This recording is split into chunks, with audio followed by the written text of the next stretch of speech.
नमस्कार, स्वागत है आपका हमारे चैनल पर। मैं हूं आपके साथ शिप्रा सैनी। बड़ी खबर, कृषि मंत्री नरेंद्र सिंह तोमर ने किसान संगठन के नेताओं को दो टूक जवाब दिया है। उन्होंने साफ तौर पर कहा है कि भीड़ इकट्ठी करने से कानून नहीं बदलते हैं।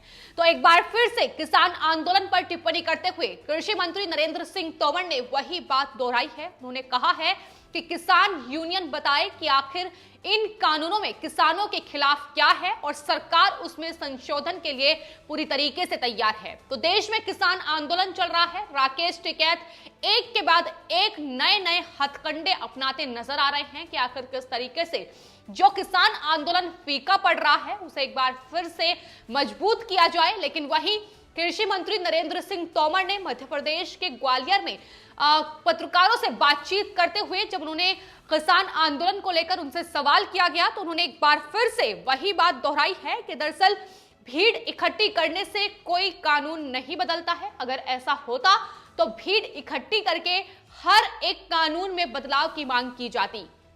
कृषि मंत्री ने कहा कि केंद्र सरकार ने संवेदनशीलता के साथ किसान संगठनों से 12 दौर की बातचीत की है, लेकिन बातचीत का फैसला तब होता है जब आपत्ति बताई जाए।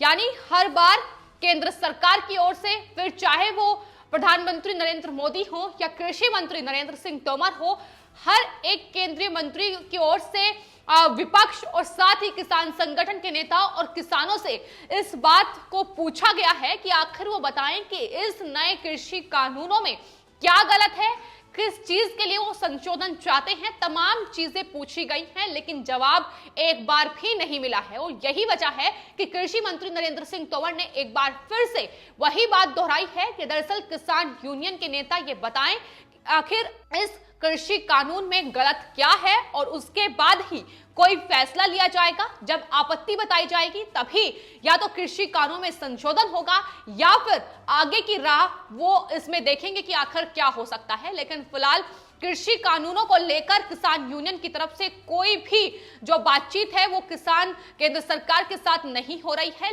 लेकिन केंद्र सरकार ने बातचीत के तमाम रास्ते खोल रखे हैं। प्रधानमंत्री नरेंद्र मोदी से लेकर केंद्रीय कृषि मंत्री तक ये बात बार बार कह चुके हैं कि किसान यूनियन के साथ बातचीत के सारे रास्ते खुले हुए हैं। और कृषि मंत्री नरेंद्र सिंह तोमर की ओर से यह भी कहा गया है कि अगर सीधा कहोगे कि कानून हटा दो तो ऐसा नहीं होता है। कोई भीड़ इकट्ठा हो जाए और कानून हट जाए, ऐसा नहीं होगा। कृषि मंत्री ने कहा कि किसान संगठन बताएं कि इस नए कृषि कानून में किसानों के खिलाफ क्या है, लेकिन भीड़ एकत्रित करने से कानून नहीं बदलता है। साथ ही उन्होंने ये भी कहा कि किसान संगठन ये तो बताएं कि आखिर कौन से प्रावधान हैं जो किसानों के खिलाफ हैं। इसे सरकार समझने को तैयार है और संशोधन करने के लिए भी पूरी तरीके से तैयार है। तो एक बार फिर से किसानों के मुद्दे पर बातचीत करते हुए जिस तरीके से देश में किसान आंदोलन चल रहा है, लगातार किसान संगठन के नेताओं, संयुक्त किसान मोर्चा की ओर से देश भर के अलग अलग राज्यों में महापंचायतों का आयोजन हो रहा है। वहां किसानों को साधने की पूरी कोशिश हो रही है। बरगलाया जा रहा है विपक्षी पार्टियों के द्वारा। आम आदमी पार्टी से लेकर कांग्रेस पार्टी इन महापंचायतों का हिस्सा बन रही है और किसानों से यह कहा जा रहा है कि दरअसल जो नए कृषि कानून हैं वो काले कानून हैं। सरकार किसानों का हित नहीं चाहती है। ये कानून के जरिए जो प्राइवेट सेक्टर है उसे फायदा पहुंचाया जाएगा। ये तमाम चीजें किसानों के बीच इन किसान संगठन के नेताओं राकेश टिकैत, गुरनाम सिंह चढ़ूनी जैसे नेताओं ने ही फैलाई है। और यही वजह है कि केंद्र सरकार हर बार इस बात का जिक्र उनकी ओर से किया गया है कि दरअसल ये किसान संगठन के नेता सिर्फ और सिर्फ किसानों को बरगलाने का काम कर रहे हैं। जब उनसे ये पूछा जाता है कि आखिर कृषि कानूनों में गलत क्या है, इसमें काला क्या है, ये भी संसद में, तो राकेश टिकैत जो इस किसान आंदोलन के सूत्रधार बन गए हैं, उनकी तरफ से एक के बाद एक तमाम राजनीतिक हथकंडे अपनाए जा रहे हैं। और यही वजह है कि अब महाराष्ट्र से लेकर गुजरात और गुजरात से लेकर पश्चिम बंगाल तक ट्रैक्टर रैली करने की बात कर रहे हैं। उन्होंने कहा है कि गुजरात कैद है, वहां जाकर वो उसे आजाद करेंगे। और साफ तौर पर राकेश टिकैत ये कह रहे हैं कि इस आंदोलन में दरअसल गुजरात से लेकर महाराष्ट्र तक के जो किसान हैं वो हिस्सा ले रहे हैं। और गुजरात के एक किसान ने उन्हें एक चरखा सौंपा, जिसके बाद राकेश टिकैत ने कहा कि वो चरखा चलाकर गांधी जी ने अंग्रेजों को बाहर भेजा, हम भी चरखा चलाकर कंपनियों को बाहर भेजेंगे, हम गुजरात में जाकर किसानों को इकट्ठा करने का काम करेंगे।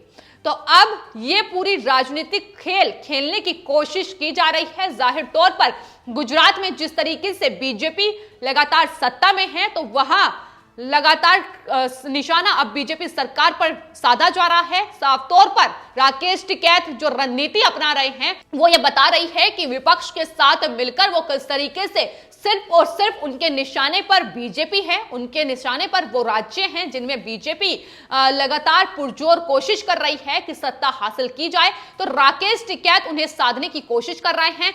किसानों के हक की बात वो कहीं करते नजर नहीं आ रहे हैं, बल्कि ये कहते नजर आ रहे हैं कि जहां बीजेपी के नेता पहुंचे वहां उन्हें बंदी बना लिया जाए, वहां से उन्हें वापस भेज दिया जाए। और साफ तौर पर बीजेपी को बाइकआउट करने की मांग राकेश टिकैत कर रहे हैं। और यही वजह है कि अपील ये भी उनकी ओर से की जा रही है कि बीजेपी को वोट ना किया जाए। तो ये साफ तौर पर बानगी बता रही है कि ये किसान आंदोलन नहीं बल्कि राजनीतिक आंदोलन बन चुका है, जिसके सूत्रधार राकेश टिकैत हैं। साफ तौर पर अनुराग ठाकुर की ओर से कहा गया था कि दरअसल विपक्ष ये बताए कि इन कृषि कानूनों में काला क्या है, किस चीज की कमी है, क्या किसानों के खिलाफ है। ये तमाम चीजें लोकसभा में अनुराग ठाकुर की ओर से विपक्ष यानी कांग्रेस पार्टी से पूछी गई थी, लेकिन लोकसभा में कांग्रेस पार्टी के एक भी नेता ने इस पर टिप्पणी नहीं की थी। तो जाहिर तौर पर इसको लेकर लगातार जो असमंजस की स्थिति है वो केंद्र सरकार और किसान संगठन के नेताओं के बीच बनी हुई है, क्योंकि फिलहाल बातचीत का जो दौर है वो बंद है। 12 दौर की बातचीत किसान संगठन के नेताओं और साथ ही केंद्र सरकार के मंत्रियों के बीच हो चुकी है, लेकिन नतीजा नहीं निकला है। माना यह भी जा रहा है कि जिस तरीके से विपक्ष लगातार किसानों को बरगलाकर वहां बैठाए हुए हैं, जिस तरीके से भ्रमित करने का काम उनकी ओर से किया जा रहा है, और कहीं ना कहीं किसान संगठन के नेता भी बखूबी तरीके से यही काम कर रहे हैं। यही तमाम वजह है कि इस वजह से ये पूरी जो बैठकें हुई हैं ये विफल साबित हुई हैं। इसमें कोई हल इन नए कृषि कानूनों को लेकर नहीं निकल पाया है। साफ तौर पर यह भी केंद्र सरकार की ओर से बार बार दो टूक कहा गया है कि नए कृषि कानून वापस नहीं होंगे, रद्द नहीं होंगे। जो अड़ियल रुख किसान संगठन के नेताओं ने अपनाया हुआ है कि दरअसल जब तक कृषि कानून रद्द नहीं होंगे तब तक उनकी घर वापसी नहीं होगी। लेकिन सरकार ने साफ तौर पर यह कहा है कि पहले किसान यूनियन के नेता ये बताएं कि कृषि कानूनों में काला क्या है, किसानों के खिलाफ इसमें क्या है, उसके बाद ही आगे की राह खोजी जाएगी। तो आपको बता दें ये पहली टिप्पणी नहीं है कृषि मंत्री की। इससे पहले भी केंद्र सरकार के कई मंत्री कृषि कानूनों को लेकर बात कह चुके हैं, बोल चुके हैं। साफ तौर पर जो नतीजा नहीं निकल पाया है बैठकों का, उसको लेकर जो निराशा है वो जरूर हाथ लगी है केंद्र सरकार को, क्योंकि लगातार जो प्रयास हैं केंद्र सरकार की ओर से वो हर मौके पर किए गए हैं कि इस किसान आंदोलन को किसी तरीके से खत्म किया जा सके, किसानों को सच्चाई क्या है उससे रूबरू कराया जा सके। लेकिन जिस तरीके से विपक्षी पार्टियां और किसान यूनियन के नेता, किसान संगठन के नेता अपना फायदा इस किसान आंदोलन की आड़ में उठा रहे हैं, उसको लेकर भी टिप्पणी बार बार केंद्र सरकार की ओर से की गई है कि किसानों को सच्चाई जानने की बेहद जरूरत है। जिस तरीके से उनके बीच भ्रम फैलाया गया है नए कृषि कानूनों को लेकर, और यही वजह है कि जब हाल ही में संसद का सत्र शुरू हुआ था, कृषि मंत्री की ओर से राज्यसभा में दो टूक ये कहा गया था कि पंजाब में जो कॉन्ट्रैक्ट फार्मिंग है उसको लेकर एक ऐसा कानून है कि जिसमें किसानों के जेल जाने और 5 लाख रुपए के जुर्माने का भी प्रावधान है। लेकिन केंद्र सरकार ने जो 3 नए कृषि कानून लाए हैं उसमें साफ तौर पर किसानों को पूरी आजादी है, वो जब चाहें तब कॉन्ट्रैक्ट से खुद को अलग कर सकते हैं, जबकि पूरा पैसा दिए बगैर संबंधित जो कंपनी है वो कॉन्ट्रैक्ट से अलग नहीं हो सकती है।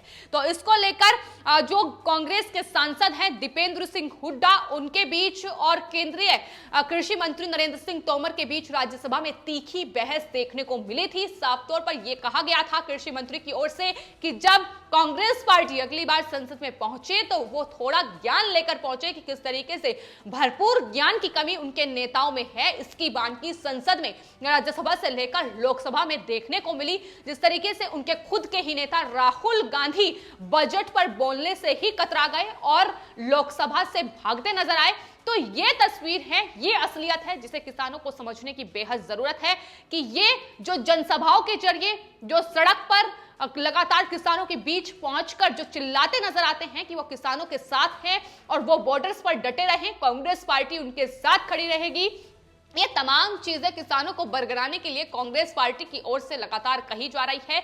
लेकिन सच्चाई ये है कि जब सरकार के सामने, जब नीति आयोग के सामने बोलने की बात आती है तो इन्हीं के तमाम मुख्यमंत्री जो हल्ला मचाते नजर आते हैं वो बिल्कुल चुप्पी साधे रखते हैं। तो किस तरीके से राजनीतिक फायदे के लिए ये इस किसान आंदोलन से जुड़े हुए हैं, इसकी बानगी, इसकी तस्वीर हर रोज देखने को मिल रही है। और अब एक बार फिर से कृषि मंत्री की ओर से दो टूक किसान संगठन के उन नेताओं को जवाब दिया गया है जो अपनी राजनीतिक रोटियां इस किसान आंदोलन की आड़ में सेक रहे हैं, उनकी फसलों को बर्बाद करने पर तुले हुए हैं। साफ तौर पर कहा गया है कि किसान यूनियन ये बताए कि आखिर इन कृषि कानूनों में किसानों के खिलाफ क्या है, इन कृषि कानूनों में काला क्या है, उसके बाद ही आगे की राह तय होगी, उसके बाद ही इन नए कृषि कानूनों में कुछ बदलाव हो सकता है। लेकिन फिलहाल किसान संगठन के नेताओं को इस बात का जवाब देना होगा। लेकिन हर बार किसान संगठन के नेता इस सवाल पर चुप्पी ही साधे रखते हैं। लगातार उनकी तरफ से यही बात बार बार दोहराई जा रही है कि दरअसल ये कृषि कानून काले हैं और अडानी अंबानी को सरकार फायदा पहुंचाना चाहती है। लेकिन इसकी बानगी भी देखी गई है कि आखिर किस तरीके से जो विपक्ष लगातार जनसभाओं के जरिए किसानों को साधने की कोशिश में ये कह रहा है कि अडानी और अंबानी को सरकार फायदा पहुंचाना चाहती है, उसकी सच्चाई भी ये है कि जिन राज्यों में कांग्रेस पार्टी की सरकार है, फिर चाहे वो राजस्थान हो, महाराष्ट्र में जिस तरीके से शिवसेना, कांग्रेस पार्टी और एनसीपी मिलकर सत्ता में बैठी है, वहां जो पूरे जो कॉन्ट्रैक्ट हैं वो किस तरीके से अडानी और अंबानी को सौंपे जा रहे हैं, इसकी तस्वीर भी देखने को मिली थी। दिघी पोर्ट महाराष्ट्र में जो अडानी को सौंप दिया गया, तो वहीं पावर प्रोजेक्ट राजस्थान में जिंदल और अडानी ग्रुप को सौंप दिया गया। तो ये क्या ये प्राइवेट नहीं है? क्या ये इस तरीके से अपने राज्यों में एक तरफ अडानी और अंबानी को ये तमाम चीजें सौंप रहे हैं और दूसरी ओर केंद्र सरकार का विरोध करने के लिए सिर्फ और सिर्फ किसानों को भटकाने का काम इन लोगों की तरफ से जारी है, जिसका जवाब केंद्रीय कृषि मंत्री नरेंद्र सिंह तोमर ने बखूबी तरीके से इन किसान यूनियन के नेता और विपक्ष को दे दिया है। फिलहाल आपके इस पूरे मामले पर क्या राय है, हमें कमेंट बॉक्स में जरूर लिखें और चैनल को सब्सक्राइब करें। धन्यवाद।